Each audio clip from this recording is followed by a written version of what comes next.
I told my boss to jump, and for 3 seconds, Sophia Cooper, senior partner, $2 million architect, the woman who fired people for being 2 minutes late, stood frozen on a climbing wall 40 feet above me, her $800 heels kicked off at the base, her perfectly tailored skirt restricting her legs, her hands white-knuckled on a hold that wouldn't save her if she slipped. "Jump," I said again, my voice steady, my arms open. "I'll catch you." She looked down at me. Maverick Jones, the structural engineer she barely acknowledged in meetings, the subordinate she'd never spoken to outside work hours, the man she'd just spent 4 hours with learning to trust fall, because in 2 hours she had to stand on an unfinished skyscraper 400 feet in the air or lose everything her dead father built. Her mascara was running. Her hair had fallen from its severe bun. She was shaking so hard I could see it from the ground. "I can't," she whispered. "You can. If I fall, you won't. I've got you." She closed her eyes. Her lips moved, words I couldn't hear. Then she looked at me one more time and said the 5 words that changed everything between us. "Maybe falling for you is not bad." Then she jumped.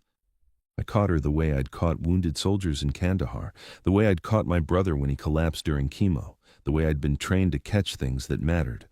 Her body hit mine with force, all 130 pounds of terrified architect crashing into my chest, but my feet didn't move. My arms locked around her waist and I absorbed the impact, letting my knees bend, letting physics do what physics does when you understand load distribution and human trust. She clung to me. Not like a boss, like a woman who'd just discovered she could fall and not die. Her face was buried in my neck. I could feel her heart slamming against my chest, could smell her perfume mixed with chalk dust and fear sweat. Her fingers dug into my shoulders so hard I'd have bruises. "Tomorrow." "I've got you," I said into her hair. "You're safe." She didn't let go. For 10 seconds, we stood there in the middle of the climbing gym while other people navigated walls around us, while chalk dust floated in shafts of sunlight from the industrial windows, while the world kept spinning, and Sophia Cooper stopped being the ice queen of architecture and became just Sophia, shaking in my arms. When she finally pulled back, her eyes were red. "I haven't cried in 3 years," she said, "since your father died." "How did you—" She stopped. "You researched it." "I research everything that matters." She stepped out of my arms, wiping her face with the back of her hand, smearing mascara across her cheekbone. "This was a mistake. I shouldn't have come here. I should have just sent you to the presentation. And let Sterling win?" Her jaw clenched. "Sterling's been winning since my father died. He convinced the board I'm too emotional, too attached to legacy projects. He says I make decisions based on sentiment instead of profit." "Are you?" "The Crown Tower was my father's last design. He died before he could see it built. If I let them cut corners, if I let them strip out his dampers and his vision and turn it into just another glass box, then he died for nothing." I picked up her heels from the mat and handed them to her. "Put these on." "Why?"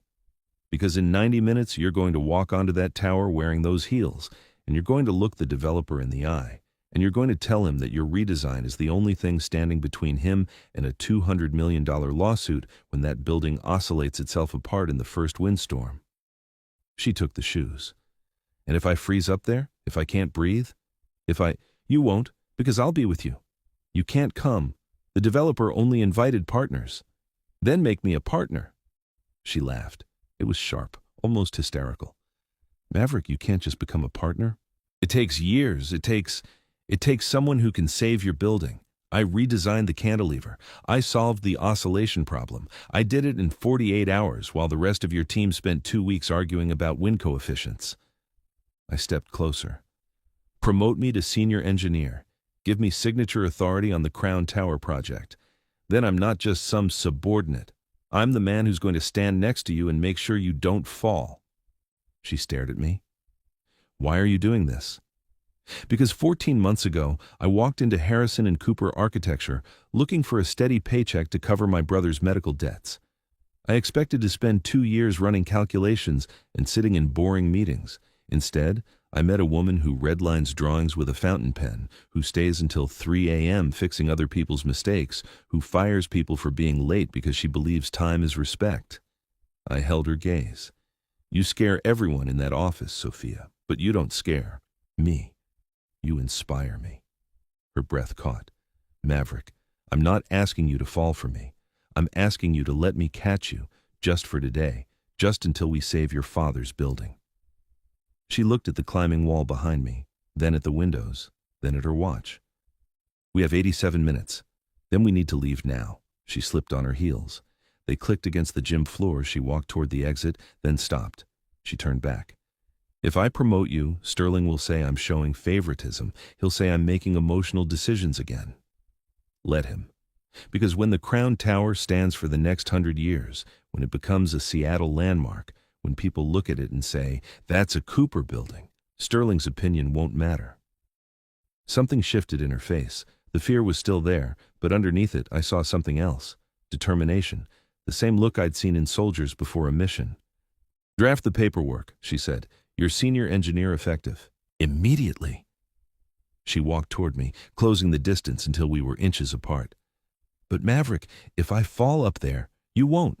If I do, then I fall with you. Her eyes searched mine. You mean that? Every word. She reached up and touched my face, just her fingertips against my jaw, so light I almost didn't feel it. Maybe falling for you is not bad, she said again, softer this time. Then she walked out of the climbing gym, and I followed her, not knowing that in 87 minutes someone would cut the safety cable on the 47th floor of the Crown Tower, and the jump she was about to take wouldn't have any rope at all. The Crown Tower construction site smelled like welding metal and rain. Seattle weather had turned, the way it does in September when summer gives up, and fall moves in without asking permission. Clouds hung low over the unfinished building, 47 stories of steel skeleton reaching into gray sky like bones waiting for skin. Sophia stood in the site trailer, staring at the hard hat the foreman had handed her. Her hands were shaking again. I could see it in the way she gripped the yellow plastic, knuckles white, breathing shallow. Put it on, I said quietly. It's just equipment. My father was wearing one when he fell. Her voice was flat. They found it 30 feet from his body. Didn't even have a scratch on it. I took the hard hat from her hands and set it on her head myself, adjusting the strap under her chin. My fingers brushed her jaw. She didn't pull away. Your father fell because a contractor used substandard bolts on the scaffolding to save money, I said. Not because hard. Hats don't work. Not because he was careless, because someone cut corners. I tilted her face up so she had to look at me. We're not cutting corners today, she nodded. Once. Sharp. Outside the trailer, voices rose. I recognized Richard Sterling's tone before I saw him, that particular frequency of condescension that rich men perfect in boardrooms. This is a waste of everyone's time, Sterling was saying to a man in an expensive suit, the developer, Marcus Chen. Sophia's always been sentimental about her father's designs. She can't see that the market has moved on. The dampers are unnecessary expenses. The cantilever is over-engineered. Grayson International would streamline this project and turn it into every other forgettable building in this city, Sophia said, stepping out of the trailer. Her voice carried across the muddy construction yard. She'd put her armor back on. The fear was still there. I could see it in the tension of her shoulders, but she'd buried it, under 3 years of practice at being the Ice Queen. Sterling turned. He was 60. Silver-haired, wearing a Burberry coat that probably cost more than my truck. Sophia, I didn't realize you'd actually come. I thought you'd send Jones here to present while you stayed safely on the ground. Marcus Chen looked between them, sensing blood in the water. He was younger than I expected, maybe 45, with the sharp eyes of someone who'd built a fortune by knowing when people were lying. Ms. Cooper, Chen said, I appreciate you coming, but I'm going to be direct. I'm investing $200 million in this tower. Sterling tells me there are structural concerns with your redesign. He says your attachment to your father's original vision is clouding your judgment. He says you haven't been on a construction site since your father's accident. He paused. Is that true? Sophia's breath hitched, just once, only I was close enough to hear it. It's true, she said. Sterling smiled. It was the smile of a man who'd just won. But, Sophia continued, her voice strengthening, What Sterling didn't tell you is that the reason I haven't been on site is because I've been in the office running stress calculations, wind simulations, and structural analyses that saved you from building a 200 million lawsuit waiting to happen. Chen's eyebrows rose. Explain. This was it. The moment. I saw Sophia's hands curl into fists, saw her look at the tower rising behind Chen, 47 stories of steel that she'd have to climb. The cantilever design you approved 3 months ago is flawed, Sophia said. Not my father's design. The version Sterling convinced you to approve after cutting the dampening system. Without dampers, that cantilever will oscillate in crosswinds. In 5 years, you'll have stress fractures. In 10, you'll have failure. And when 40 tons of glass and steel come down on 4th Avenue during rush hour, your name will be on the building that killed people. Sterling's smile vanished. That's absurd. Your engineers ran computer simulations in ideal conditions, I cut in. I built a physical model. It failed at the exact stress point Ms. Cooper predicted. Chen looked at me for the first time. And you are? Maverick Jones, senior structural engineer, former Marine Corps combat engineer. I've built bridges in Afghanistan that took mortar fire and didn't fall. I know what structural integrity looks like, and I know what failure looks like. I pulled out my tablet and showed him the video I'd taken at 4 a.m., the model cantilever oscillating, bending, snapping. This is your building in the first major windstorm. Chen watched the video twice. His face went gray. Jesus Christ, he said quietly. Sterling knew, Sophia said. My father's dampers would have prevented this, but dampers cost $3 million, and Sterling gets a bonus if the project comes in under budget. Sterling's face flushed red. That's slander, Olive. You'll have me what? Sophia stepped toward him. Fired? I'm a senior partner. You'd need board approval. Sued? I have the engineering reports, all of them, including the one you buried that recommended keeping the dampers. Chen held up a hand. Everyone stop. He looked at Sophia. Can you fix it? Yes, but not with Sterling's budget cuts. You need the dampers, and you need to adjust the cantilever angle by 0.3 degrees to compensate for the wind corridor. How much? $4.2 million total. Chen was quiet for a long moment. Then he said the words that changed everything. Show me. Take me up to the 47th floor. Show me exactly what you're talking about. If I can see it, if you can prove to me standing on that steel that your redesign works, I'll approve the budget. Sophia went absolutely still. Sterling saw it. She can't. She's been terrified of heights since her father. I'll go, Sophia said. Her voice didn't shake, but I saw her hands. I saw the way. Her pupils dilated. I saw the exact moment her brain screamed at her to run.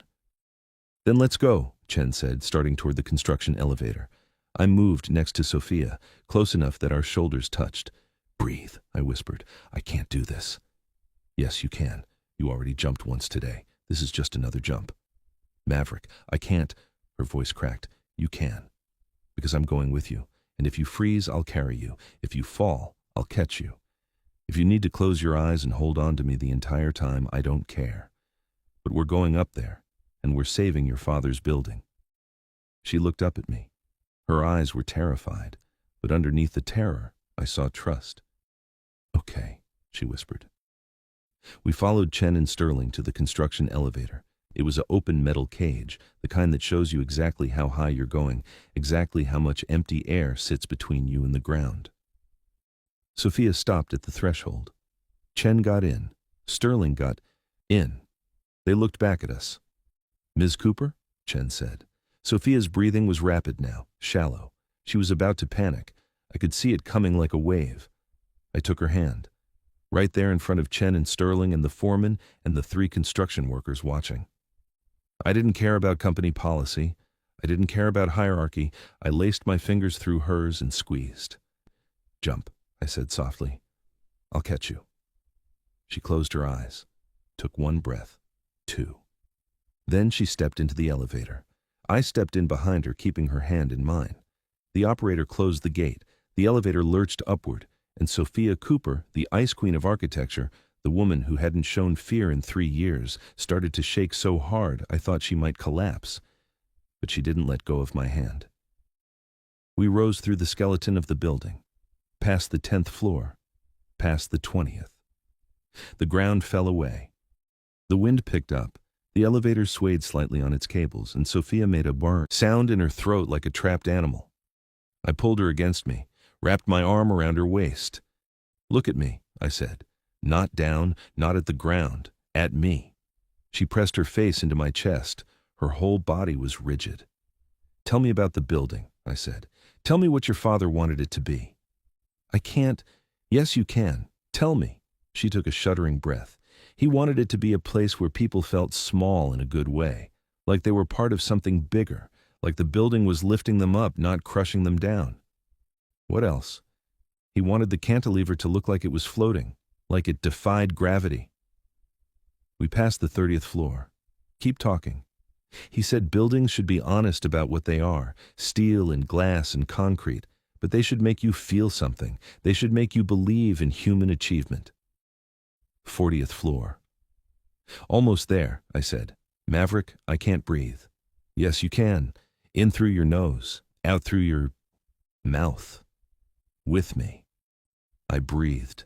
She breathed with me. In, out, in, out. The elevator stopped at the 47th floor. The operator opened the gate. Sophia didn't move.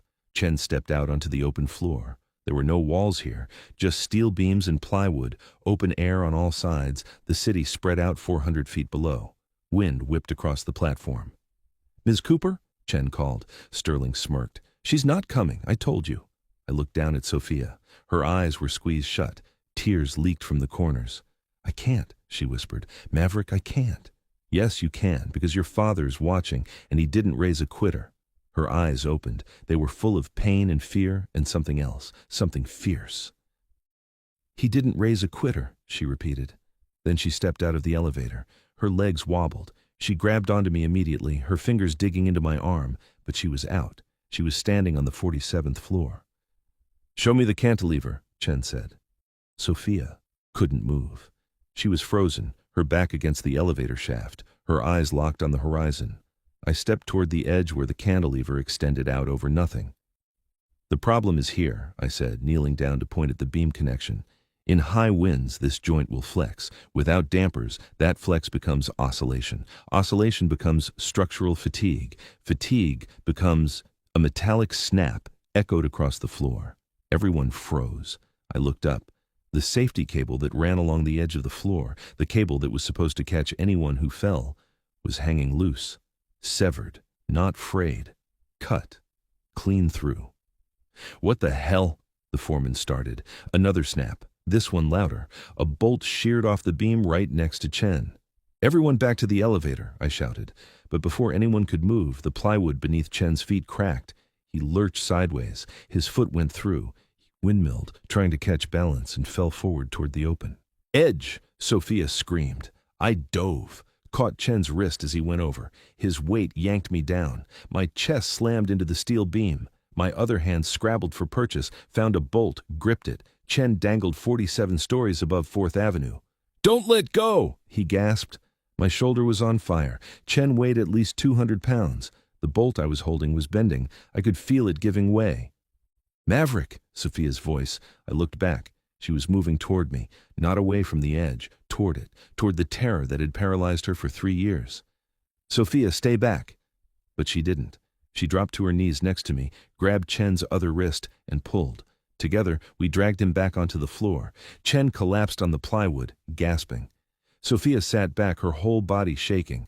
The foreman was on his radio. "We need safety up here now. Equipment failure on 47. "Not equipment failure," I said, looking at the severed cable. "Sabotage." Everyone turned to look at the keyhole. Sterling. He'd gone pale.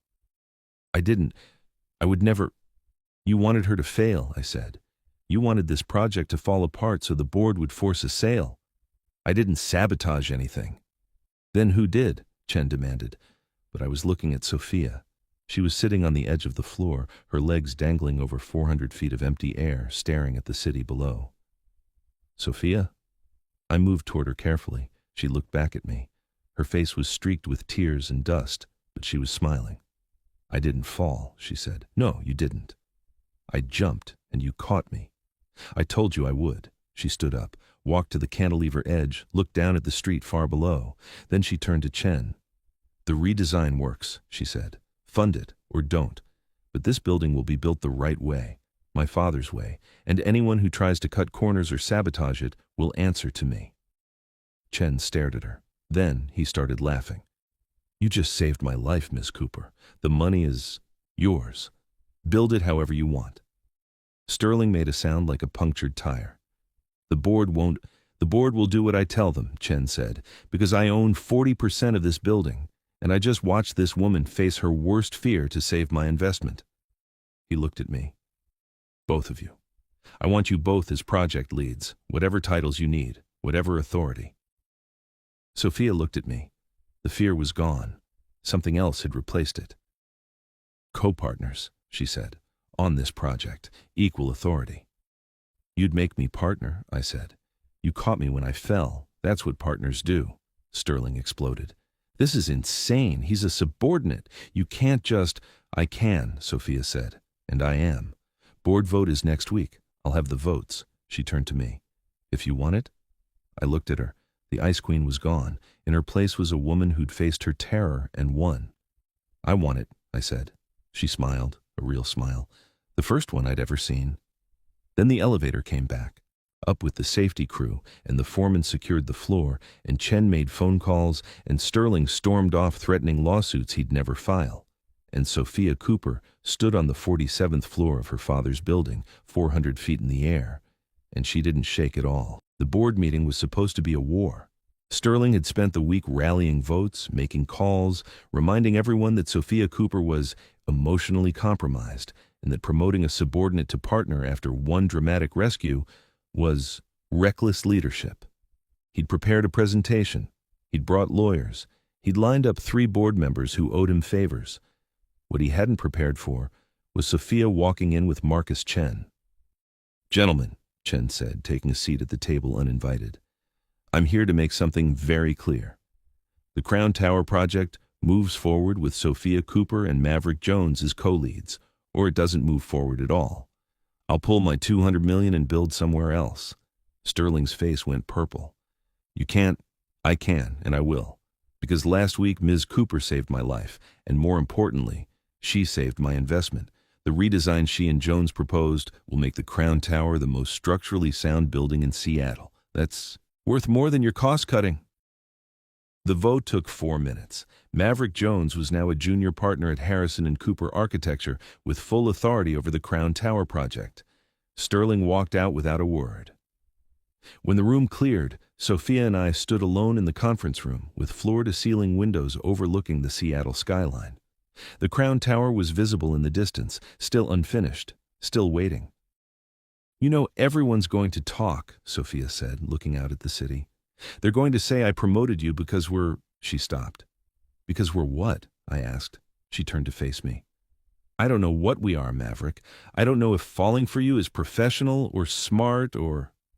I kissed her. Right there in the conference room where she'd spent 3 years proving she was strong enough, where she'd fought battles alone, where she'd never let anyone see her weak. Before you keep watching, pause right here. My father told me. Stories like this don't matter anymore, that nobody cares about real trust and courage. But I think he's wrong. If you believe stories about people catching each other when they fall still matter, hit that subscribe button and turn on the notification bell. And drop a comment telling me where you're watching from. New York, London, Manila, Nairobi. Let's prove these tales reach hearts everywhere. When I pulled back, Sophia was crying again, but this time she was smiling too. Maybe falling for you is not bad, she said for the 3rd time, but now it wasn't a question, it was a truth. Maybe falling is just jumping when you trust someone to catch you, I said. She laughed, wiped her eyes, and took my hand. Come on, partner.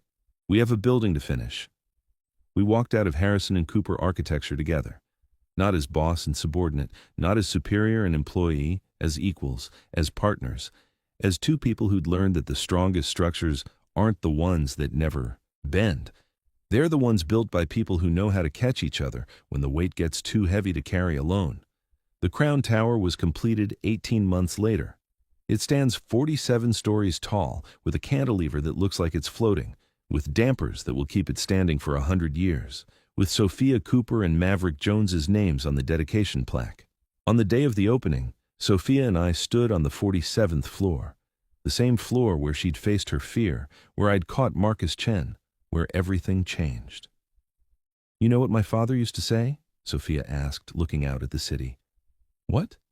"He said the best buildings are the ones that make you feel like you can fly. Like gravity is just a suggestion."